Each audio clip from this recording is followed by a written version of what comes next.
What's up, guys? Say hello. Hey. And look who it is. Baby girl. And she's disinterested.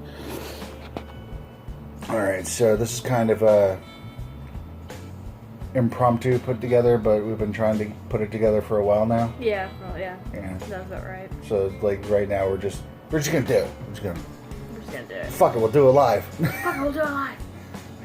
Anyway, we are here to tell you all the story of how baby Tara came to be.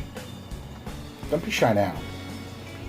It's bedtime, but she's being a fussy Gus, not wanting to sleep, so... Yeah. Don't be that way. Don't be that way. Don't die. Mommy. Anyway, you wanted to start at the 2-week mark when you found out? I found out when I was pregnant when I was 2 months. 2 months. I had skipped a period in August, and I thought maybe it was fine. You know, it happens from time to time with me anyway. And then in September, I skipped it again, and that's when I kind of got scared. So September 16th, I decided to do a pregnancy test, and it came up positive immediately. And I was on the phone with my mom the entire time. And I hung up with her, and then I called, I can't remember, I think I called Amanda first because I freaked out. Told her she was angry and pissed, and she was at work, and so it was probably the worst thing ever. And so then I called Wesley. This guy. And told him I was pregnant. That I was going to make, and I'd made an appointment for the next day for the OBGYN. And he was stunned. I was at work too when she called me, and I think emotionally at the time, since I was at work, I kind of shut off for a little while. Yeah. But like on the inside, I was just like, just freaking out. Yeah. Do you want to fast forward to like the 6-month mark? We'd already broken up at that point. Yeah. She started moving. A lot. A lot. And as much as I could, I tried to get you there to have you feel her. I never felt her move inside of the womb, which is a travesty. Yeah, and I feel bad for you because it was pretty interesting. Amanda got to be involved with a lot of that because she felt the baby kick her face one of the first times, and they really bonded over that. Amanda really started coming around when she actually felt the baby was real, you know, like right. She felt her move. I think at that point, I think we had worked out like what was going to happen when she was born. Yeah, like so everything like we discussed in our prior video, we had worked out at the 6-month mark. And it had already been decided that I was moving out. Yes. Yeah. Because I wanted to give baby Tara room, and I wanted to give you guys back a little bit of the privacy that I had taken away by moving in. Right. And it was just important that all of it happened with you moving out, and that it was achieved that way. Right. So can you confirm that I didn't get kicked out? You didn't get kicked out. I moved out. You moved out. Okay. Fast forward to the day of her birth. Well, no. No? Is there something else before? We gotta start with the week of. The week of. The yeah. week of, you're absolutely right. I had a good pregnancy all the way up into the week of her birth. Right. I had no hypertension. I had great appointments. No diabetic, whatever. We didn't have any problems whatsoever. No issues. And then I started getting labor pains, and really strange things started happening about Sunday night, Monday, and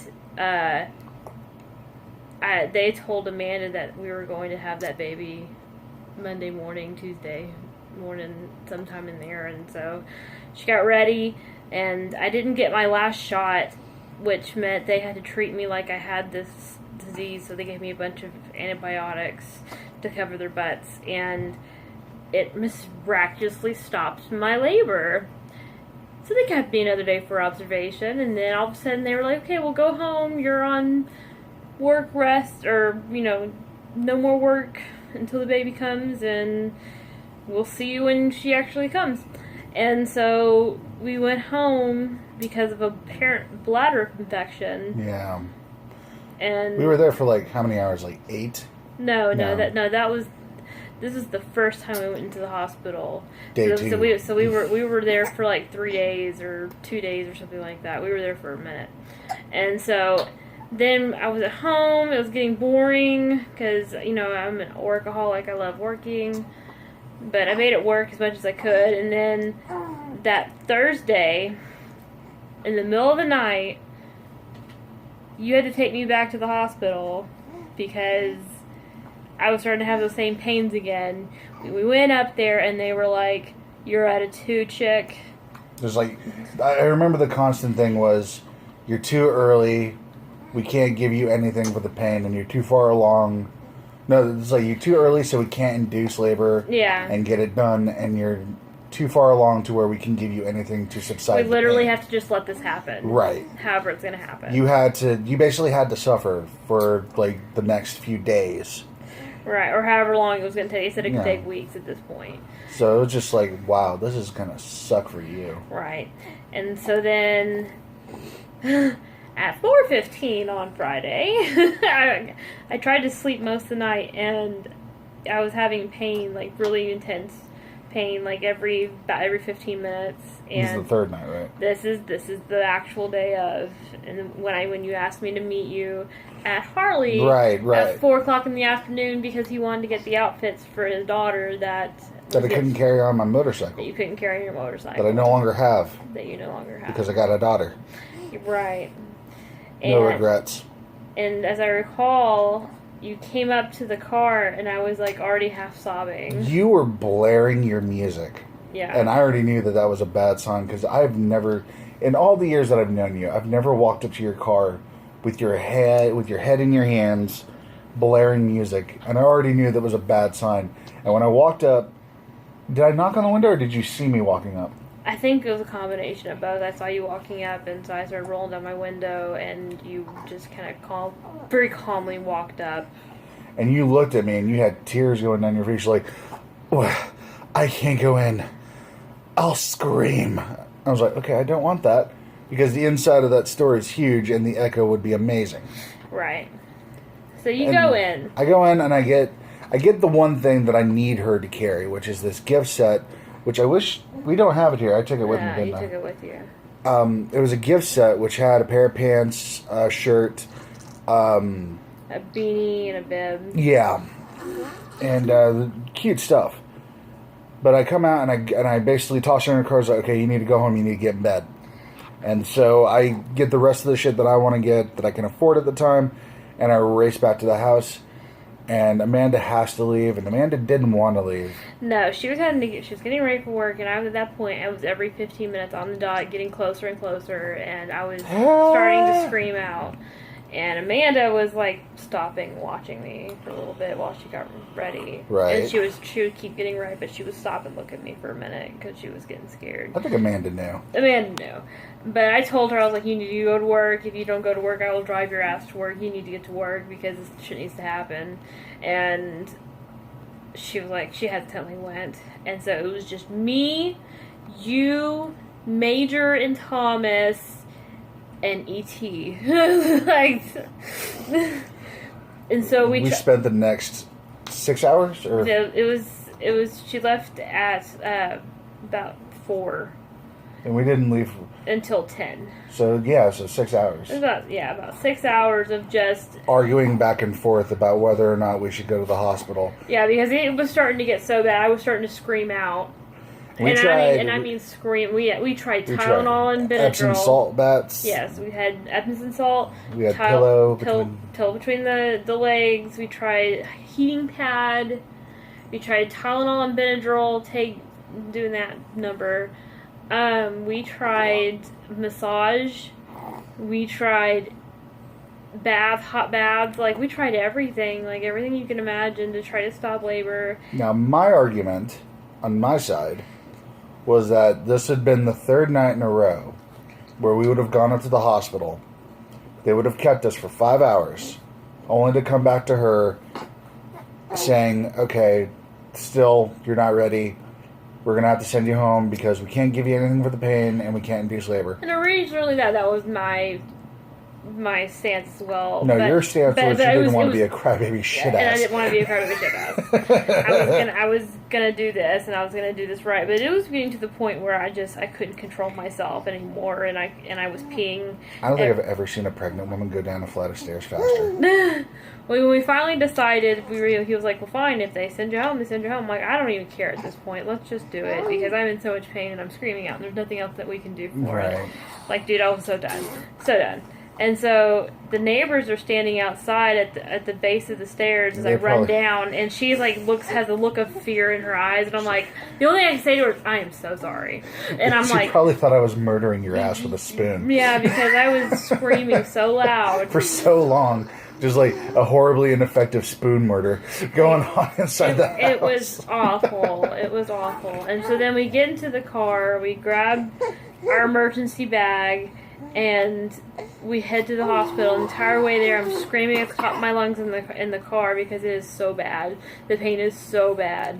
Like, it's crippling. Everything within me is dying. Like, that's how it felt. Like, it was terrifying. So we get to the hospital, and as soon as we park, I get out of the car and I go over to her side to help her out.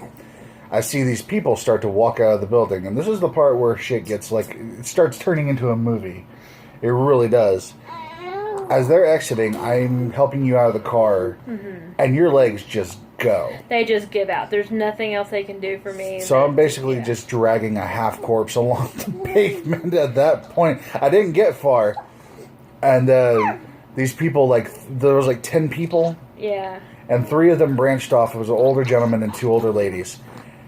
And I can smell it at about 10 feet out that they've been drinking. Like, it was awful. Oh, my God. And the first thing you hear is, oh, my God, I think she's having the baby right now. Phil, go touch the button.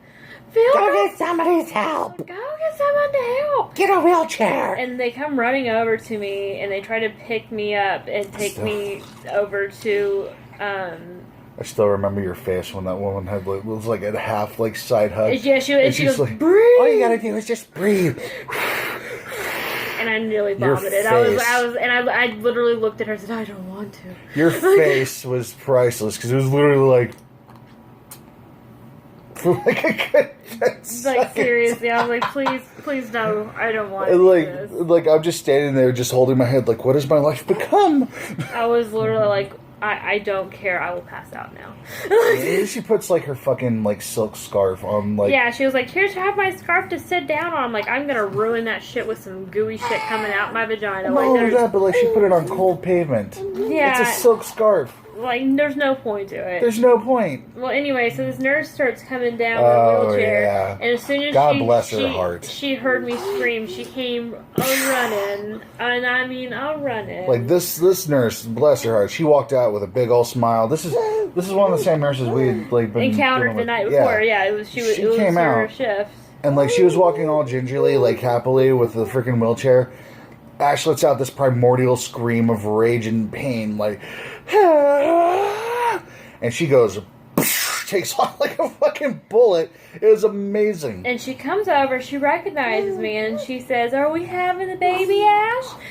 And I was just like, I don't know. And that's that point you started to lose, I guess. Yeah, then I started losing because the pain was getting so bad. Yeah, I felt really bad. And so we left those drunk people down there. The nurse gets us upstairs, and we're in the room. And then another nurse that was from the night before was there. She was like, hey, we're having the baby right now. Now this woman. And that woman, though, she was fantastic. Grin ear to ear. It was amazing. She gets me ready. She gets, all the stuff set up on my belly. And the other nurse is like, okay, well, we're going to check you. And I'm like, okay, you better not say a fucking 2. If you say a 2, I'm going to take my shoe and shove it up your ass. Like, I was so mad. I So was like, just please. give me a knife. I'll just cut the baby out right now. Like, I was so mad. It'd Like, probably hurt less. Right. Like, I was so not even with it. And like she like looks, she spends a moment down there. She looks up at you, and she says, "You're at a 7, honey." And I could swear, like, you're a pale enough woman as is. Oh, yeah. Oh, yeah. You're a pale I'm enough woman as is. I'm pale as I'll get out. All the color you had left just faded away, and I swore I could see the skull inside of your head. Yeah. And you went, "Oh shit, oh damn!" And you looked at me, and you went, "Wesley, I need you to call Amanda." Yeah. And I looked at you like, "Wait, is this happening? Like for real right now?" And I said, Wesley, you need to call Amanda. And you still sat there. And the nurse finally looked at me, and she went like, "Honey, you're having the baby." And you need to call her wife. And then I finally went, "Oh shit, oh damn." Yeah. So you take off, and all this time Amanda had been texting me on and off about what could be happening, because I was texting her my symptoms. Some mucus was happening. There was all kinds of shit happening, and so she was like, "This is the beginning of birth or whatever." And she sent me this text message. I didn't respond to her for 2 hours, and so the next thing she gets from me is Wesley calling, saying, Yes. I basically was like in the hallway having a panic attack. So like, this is happening right now. Whatever you're doing, get here as soon as you can. She's having the baby apparently. So she's like, she stops and she fucking goes to the managers and just takes care of business and is there within 10 minutes. Which is amazing. Yeah, like Massive she props. made like amazing time. Like she may have ran a few red lights. We're not gonna dispute the possibility. Like, I'm not saying, like, I don't know how she did it. She must have time traveled, but that's besides the point. Some Doctor Who shit right there. But for like the next few hours, I passed out. right, and they're able to get the epidural in, Right. and they were really worried about that. So that was primary. Because you were at a 7. I was at a 7. If I got into an 8, they wouldn't have been able to do anything for me. Which so. meant pain all the way. Yeah, and which thank God we got you there. yeah, which means we spent the entirety of my labor at home, really, and then the last bit was just getting her down the canal. I just remember like waking up like right before. Like she gets ready to, they get ready to start doing the pushing to get her to ground. Hold on. You gotta remember who shows up. Right, everyone and their mother. No, not everyone and their mother. My mother, Amanda's mom, my father, and Molly. Right. Now I had like my birth plan specifically sent to both of you about who I wanted to call, who I wanted to invite up there to be up there, and yeah, but we decided at the very beginning that I'm irresponsible, that I can't call all those people. yeah, so it was up to Amanda. Ended up calling like 27 people in a span of like 15 minutes while they were prepping me, and the people who got there were Glammy, Grandma, Grandpa, and Auntie Momo. And holy shit, like they were just like our rocks, because man, it was hard work, and getting her down the birth canal was rough. But we had those people, and we were being taken care of by a wonderful nurse, and just everything was working out for the better. And even though I didn't have a specific birth plan, they were doing stuff by the book, and it was fantastic. Like I had a great birthing experience, and. So then it came... 10 out of 10 would go again. Right. So when it finally came down to her being... everything being effaced properly and everything being the size it needed to be at a 10 and everything else, they sent the family out of the room. But... They had to fight Glammy, though. They had to fight Glammy. And my mother. And your mom. But, we got them out. Oh my God, that fucking phone. And my mom left her phone in the birthing room, and it started going off, and it was some goddamn guitar bullshit, and it made me so mad. And the doctor was like, "Whose phone's that?" And I'm like, "It's about to be like set on fire." So I was like, "Wesley, go get that damn phone." And so I didn't know what it was. Like at first when it started going off, I was like, "Is that the TV? What the fuck is that?" And then you finally looked at me, and she's like, "It's my mom's phone. Get it out of here." And like we were in the middle of you pushing too. Yeah. And the fucking thing kept going off. Yeah. And like I finally I grabbed the phone and I raced down to like the waiting center, and I basically stuck the phone in her face. It's like, "This is yours." Just turned around and just went back. I was so pissed.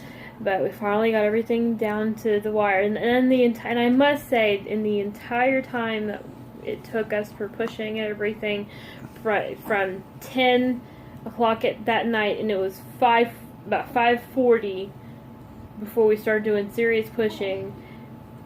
The entire time I was thinking about one thought, and that thought was, did you know that childbirth was the most common way women died about 100 years ago? Oh, no. Like, that was the only thing What? that I could think about, and I was so afraid. I was You've like, never told me that before. that was like the one thing I was kept crossing my mind, and I felt crazy as fuck for thinking it, but I was so scared. Oh my god. Like, I was tripping out, and I kept telling Amanda I'm scared, and I wouldn't tell her why I was scared, but that was the reason why I was most scared, because I couldn't get the thought out of my head. And here I was, like, concerned that she was going to be an April Fool's baby. Yeah. Because I'm cruel. Yeah, but I'm glad I was hoping she'd just be on April 2nd. Like, it just gets in the next day, which she did. So at 5:40, the doctor finally comes in, and... Well, no, that's after, like, 45 minutes of, like, real yeah, pushing we to started get her at to crown. 5. We started at 5 to Yeah. get to start crowning. And so, like, me and Amanda had her legs up at, like, half-mast. Mm-hmm. And, like, just pushing, like... And I'd not done any of, like, the practice pushing with you guys, so I was kind of just, like, playing along. Well, we didn't make it to any of our classes or anything. Any Lamaze classes. So we were doing it off the cuff, and apparently I was a natural at it, so I was a boss. But then the doctor shows him and says, like, no, higher. yeah, lift your legs higher. Lift your legs higher, and And like one push later, bloop, her head pops out. I'm like, holy shit. yeah, I felt that. And then whenever I felt the last push, and her being pulled out of my body literally was like, ah.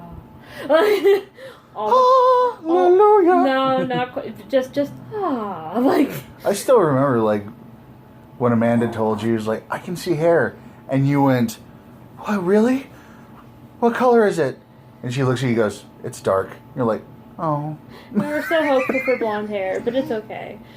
And she got here, and the NICU got called in, and we didn't know that. It was because her heart rate was increasing every time we pushed, and so into the 200s at one point. And so Nikki was there to make sure that everything was cool, and apparently what would happen is she had moved so much in utero that her umbilical was taut.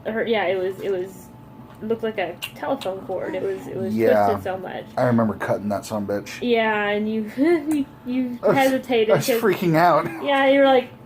It took me like 3 cuts. What would normally take any other guy like 1 cut, it took me 3 cuts. Because it was fibrous, and you were like, oh my god, this is fucking weird. Like, and I cut it the first time, and nothing happened. I went, did I do it right? And the doctor kept like, go on. And I went, okay. I went, and then cut again. I'm like, oh my god, I'm killing my daughter. And I finally got it done.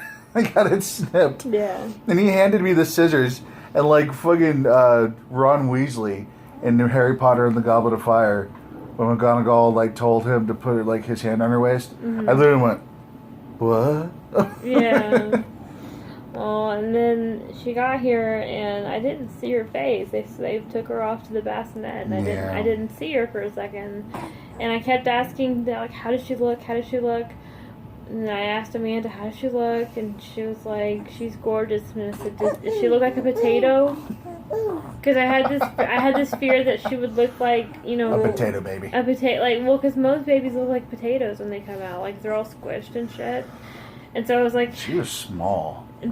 Bill, she was small. She was 19 and a half inches, and she was 6 pounds 11 ounces, and the sound of her screams were beautiful. Like, and so they take off my shirt that I had on, my thing that they give you to wear, my little gown, and they put the baby on my chest, and they covered her up. And I still hadn't seen her, and I'm like, well, how does this baby look?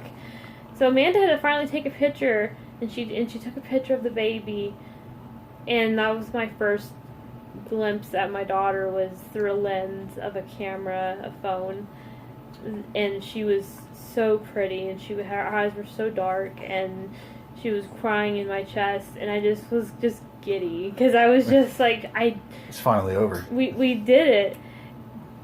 But it wasn't over because he had to pull out the fucking placenta. Yeah. And it was gross. Oh. And it felt like it was the weirdest poop that you've ever taken in your life. God. It was so strange. But it was done. It was over. We spent the next 3 days in that hospital, man. And we did. And Glammy stayed the night a lot. My mom came up there when she could. And we had a bunch of visitors. A bunch of people that we love very much who are part of our tribe. Which we are super thankful for. Yeah. And, you know, she failed her hearing test once during our stay, and then before we left, she passed it. So we really didn't have any problems other than that. She took her feedings pretty well, although Amanda lost it that first night because she wasn't eating as well, and Amanda didn't understand why she couldn't get this. Like, she's good at everything she touches, so she was really frustrated Right. and overtired. And of course, I was on this adrenaline rush, and so I couldn't sleep the entire time we were there. So when we got home, I slept for like 14 hours easily. I was like, yeah, like I couldn't believe my bed. The coolest moment for me was that first day, because one of the things you said you wanted for me was I would be the first one to hold her. I'd be the first one to feed her, and I'd be the first one to clean her. I got to do all three of those things, It's good. which was super exciting for me because I love kids. Yeah. I love little kids. I love taking care of kids. It's really fun. They're a lot of fun, and I had lost that, and you gave it back to me. I did. And she was fun, and it was funny being the experienced parent in the room. Yeah, It was very strange. but it worked well, and I thank you very much for that because you gave us confidence and. I think you guys do better than I do now. We do what we can for her, but then we got home and started living life, and 1 month came by, 2 months came by, 3 months, 4 months, and now 5 months, and here we are. There she is, in all of her glory. There you are, baby. Tara Elizabeth Nicole Jones is her name, and she Has the most interesting birthing story in the world. absolutely. We're gonna turn this shit into a movie. Yes, we are. Yeah. Not starring Seth Rogen though. No. He is a good choice, but I think maybe an up and comer. Up and cover. We'll work it out. We'll figure it out. But anyway. Anything you'd like to say in closing, Ass? I'm thankful for everything that's ever happened, and I'm especially thankful for the way that this came to be. And I'm glad that she wasn't an April 1st baby. The way events worked out, I mean, shit. She really could have been an April 1st baby at home in the toilet. It's as close as we got. Like, We really pushed it. we really pushed it. I felt so bad afterwards because I was like, I was really against going because I didn't want you to have to sit in a hospital bed for 5 hours and have them tell you, no, you got to go home. Yeah, but that time was totally like we should have known when I couldn't control my screaming. But yeah, life was getting real. I think, given who we are, this couldn't have happened any other way. Absolutely. Like, it had to be interesting. It happened the way it was exactly supposed to, and you know, she came right at the right moment, even though she was 3.5 weeks early. She still came at the right time. For being an early baby, she is so damn smart. She is excellent. She is smart, and she is beautiful. Anyway, that was our baby's birthing story. If you liked it, let me know in the comments section below. Like this video, subscribe to my channel for more things like this in the future. This is just Mom signing out. You stole my line. You